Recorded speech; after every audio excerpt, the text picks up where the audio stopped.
سلام به چنل میکس فوتبال خوش اومدی. امیدوارم از این ویدیو خوشتون بیاد، حالتون همیشه خوب باشه.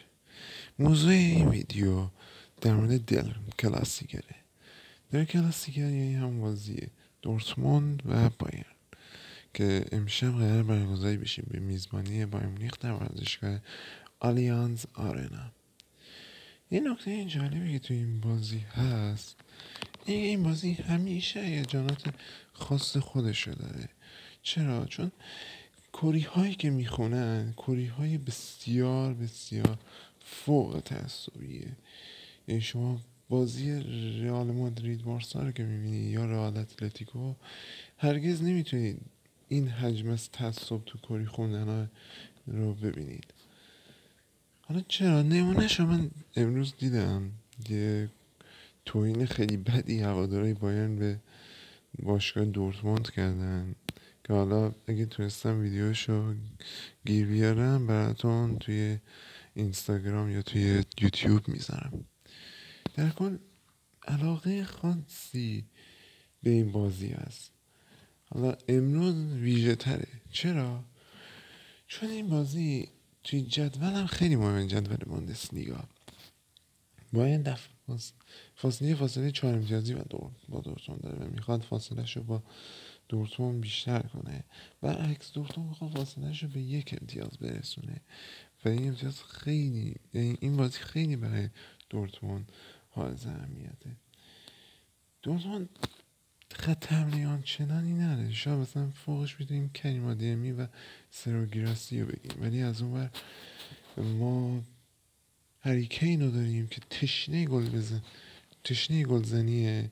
لوئیس دیازی داریم که هر لحظه ممکنه برای دورتموند خطرناک باشه و هر کاری میتونه بکنه در پست خودش.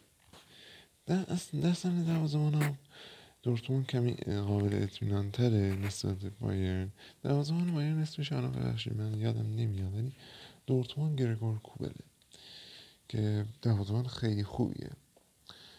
و اینکه خلاصه این ویدیو میخواستم بگم که دورتموند و بایرن دفاع خیلی خوبی دارن. هر دو تیم آمادن برای اینکه از دروازه شون تا پای جون محافظت کنن و آمار گل خوردنشون هم بسیار پایینه. دورتموند به غیر از بازی با سمپالی دیگه گلی نخورده. بایرن هم حدود فکر کنم 2 گل خورده. ولی یه نکته ترسناکی در مورد بایرن هست. بایرن میزبانه. بایرن وینسنت کمپانی این فصل 100% برد رو به دست آورده و این خیلی برای دورتموندیا ترسناکه. از اونور نیکو کوواچ هم تیم دست و پا بسته نیست. تیم نیکو کوواچ تیم خیلی خوبه. از اون طرف هم وسط دورتموند هم جوب بلینگام حضور داره. جوب بلینگام هافک خیلی خوبیه.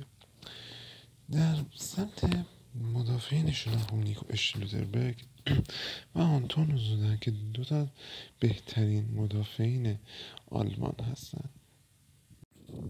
در کل این بازی خیلی مهمه و باید ببینیم که نتیجه اون چی میشه. ولی همه ما میدونیم که دورتموند کار نسبتا سختری داره مقابل بایرن.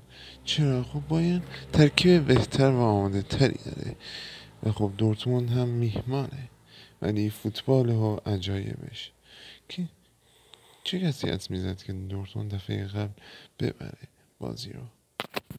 منظورم از دفعه قبل همون 2-0 که 2 سال پیش تو آلیانز آرنا به دست آوردن. در کل امیدوارم که امروز بازی جذابی ببینیم. بازی هم بگم که ساعت 8 برگزار میشه. خب خیلی ممنونم که این ویدیو رو تماشا کردید. برید و امروز ببینید و لذت ببرید. چنل یوتیوب ما رو سابسکرایب کنید و پیج اینستاگرام ما رو فالو داشته باشید. خدا حافظ.